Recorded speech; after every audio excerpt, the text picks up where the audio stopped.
Fala pessoal, bem-vindos a mais um vídeo. Hoje eu vou falar sobre EBITDA e EBIT, ou Lagida e Lagir. E por que essas informações são importantes e como elas podem te auxiliar a investir melhor. Então, sem mais enrolação, vamos para o vídeo. EBITDA ou Lagida significa Earnings Before Interest, Taxes, Depreciation and Amortization. Ou Lagida, que significa lucros antes de juros, impostos, depreciação e amortização. Os dois significam a mesma coisa, um em inglês e outro em português. O EBITDA é igual ao lucro operacional líquido mais depreciações mais amortizações. E o lucro operacional líquido é igual ao EBIT. Marcos, eu sei o que são juros e eu sei o que são impostos, mas o que é depreciação e amortização? Depreciação é quando você tem uma máquina na sua empresa e daí ao longo dos anos ela vai se depreciando. E aí quando você for fazer a contabilidade da sua empresa, você vai colocar lá qual que é a depreciação a qual está ocorrendo no seu maquinário. E a amortização é como se fosse uma depreciação só que de um ativo intangível.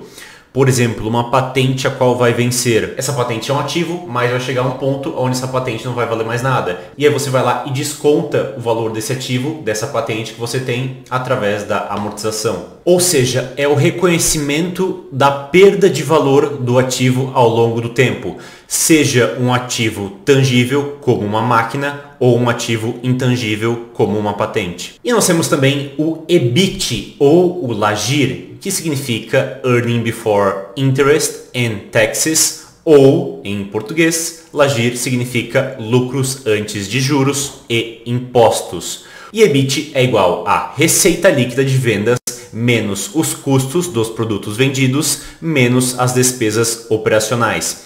O EBITDA, generalizando, será maior do que o EBIT. E o lucro líquido será menor do que o EBIT. E as vendas da empresa serão maiores do que o EBITDA. Trouxe aqui para vocês uma representação em uma DRE simplificada de como o EBITDA e o EBIT apareceriam dentro dessa DRE simplificada. Nós temos a receita, o imposto sobre vendas, ou seja, receita menos imposto sobre vendas, menos custo médio de vendas, que é igual ao lucro bruto, menos despesas operacionais, isso será igual ao EBITDA, ou seja, lucro bruto menos despesas operacionais igual ao EBITDA. Aí, EBITDA menos despesa de depreciação e amortização, nós temos o EBIT. E aí, EBIT menos despesas financeiras, nós temos o lucro antes do imposto de renda, e aí, menos imposto de renda, nós temos o lucro líquido dessa empresa. Pessoal, qual que é a sacada aqui? Nós temos 4 informações importantes, eu diria. As vendas da empresa, nós temos o EBITDA da empresa, o EBIT da empresa e nós temos o lucro líquido da empresa. 4 informações importantes.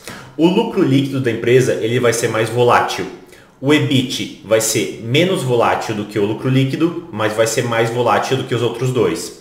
O EBITDA vai ser menos volátil do que os outros dois, mas vai ser mais volátil do que as vendas da empresa. E as vendas da empresa vai ser um dos nossos 4 indicadores, o menos volátil de todos. E aqui é necessário um cuidado, porque muitas pessoas vão olhar só o EBITDA ou só o EBIT da empresa e você pode ter, principalmente quando nós falamos em despesas financeiras, uma surpresa muito grande. Aquela empresa pode estar com uma dívida razoavelmente grande e pode ser que ela está tendo prejuízo. E aí você olha o EBITDA e olha o EBIT e acha que o EBITDA e o EBIT estão maravilhosos. Só que o problema é que essa empresa não está dando lucro, justamente porque ela está com uma dívida elevada. Então tem que tomar esse cuidado.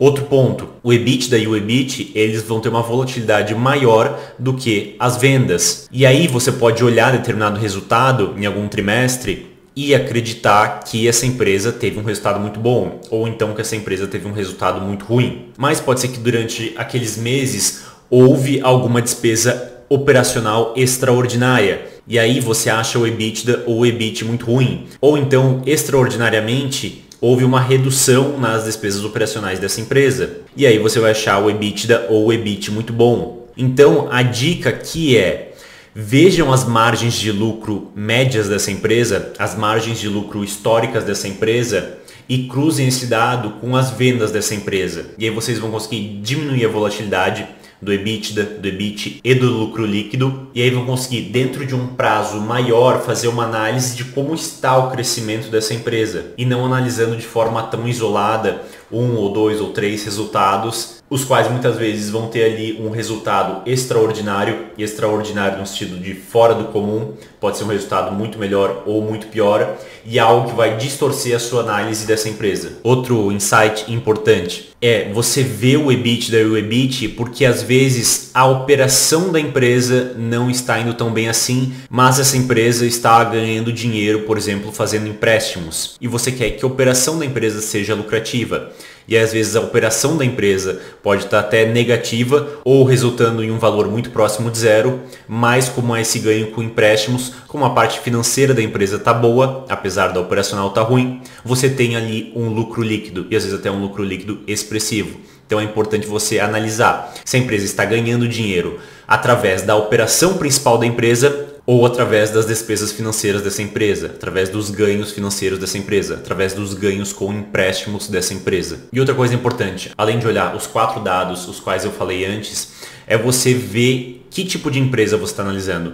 Porque uma empresa como um banco ou como uma empresa de geração de energia, ela não é tão afetada pelos ciclos econômicos. Agora, uma metalúrgica, uma siderúrgica, uma empresa de construção civil ou uma empresa qual fornece materiais para a construção civil, ela vai ser mais afetada pelo ciclo econômico.